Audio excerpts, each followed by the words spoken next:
So I learned Hesitation Blues off of the first Hot Tuna record. It's the first track on the first Hot Tuna album. And at some point I plowed through learning as many of those tunes as I could. But my favorite moment was when Jorma goes from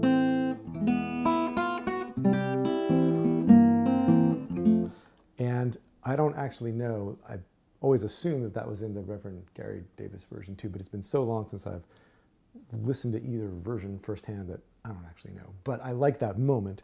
And what I like about it is the way that things open up from A minor to C7 and then, you know, go over to the F, that transition.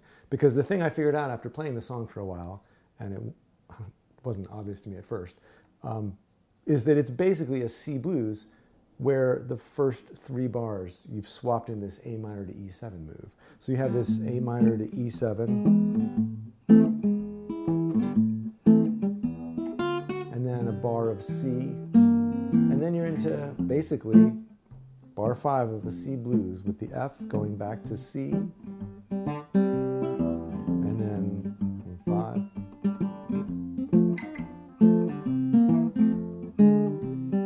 And then an E7 at the very end to take you back around to A minor. But so it's kind of got these 2 sections, even though it's only 12 bars long. It's got the opening 3 to 4 bars, that's an A minor, and then it transitions to this brighter back half of 8 bars, which is basically a C blues. So that moment where it goes from A minor to the C7 over to the F is kind of a cool, important moment in the tune. And the way Jorma Kaukonen plays it, you're actually going from the 3rd E7 chord straight into a C7 for a bar, and then over to F. But if you want to open it up and have a little more flexibility, you can actually return to the A minor for 2 beats, and then go to the C7 for 2 beats in bar 4. So you would have A minor to E 3 times, and then A minor to C7 to F. And that does a couple things. It means that you have an open string at the beginning of the 4th bar for your bass, which means you can reach for some other things than you could maybe if you were holding down a C. And it gives you a little more motion. So you can actually get this sound in the bass, so going from the A in the bass, and then to a G, which is the root, well, it's the 5th. It's putting the bass in putting the 5th in the bass of a C7 chord. So here's the 5th and the 3rd and the flat 7 and the root, and then down to the F. So you get this, which you can then do some chromatic things with afterwards. And then it lets you reach up, say, and get this on top, which you can then bring down to the top of the C chord. So that's one way you can voice things. So like that. So I've got the 3rd and the root of an A minor. And then I've got the flat 7 and 5th of a C, and then down to the root of the F. So that's one possibility, which you can then chromaticize. Or you can even chromaticize the bass motion too. So, and then you could even go one step further and go half stepping from F sharp 7 with the root 3rd, so root flat 7 and 3rd, down onto the F7. So that's one way.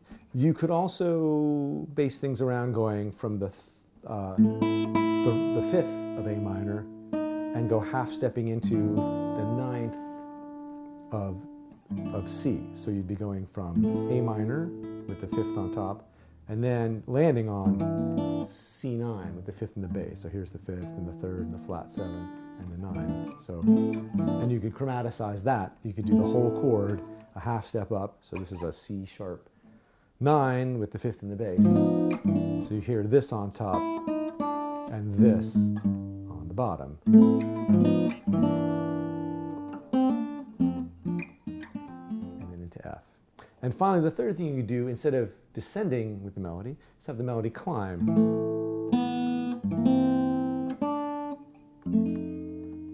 Which is cool. because you start on the root of A minor, go through a scale step to a C7, fifth in the bass with the root on top, and then another scale step to take you up to the flat 7 of F, however you happen to voice that. It's a bit of a stretch, but it's a cool sound because it's a little bit unexpected and it sort of brings out the most sort of salient feature of the F chord there with the flat 7.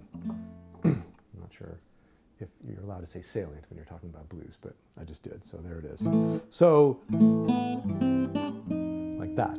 So, turning them into licks, you're going to want to find a way to get to each of those starting points. So, if you were going to go, you might want to sort of approach it from the top part of an E7 chord. That's the last place you'd be before you hit the A minor. So,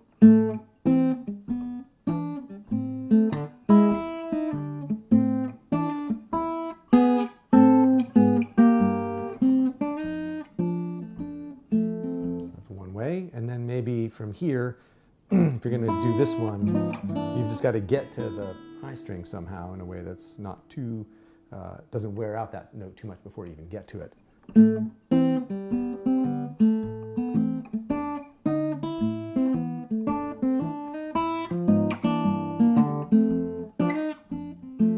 So that's one way, or another way. And then finally, to climb up,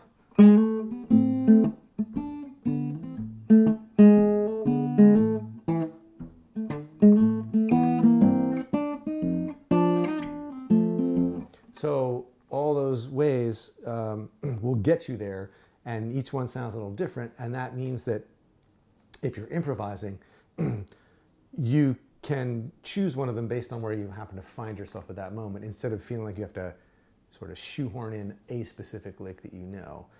It's more just thinking about the chords and the motion of the different voices and being able to grab one of those in a way that works with it, whatever else you're doing. So that takes that moment and sort of gives you a few different alternatives. And so if you're going to fold it into a whole chorus, it would sound maybe like this.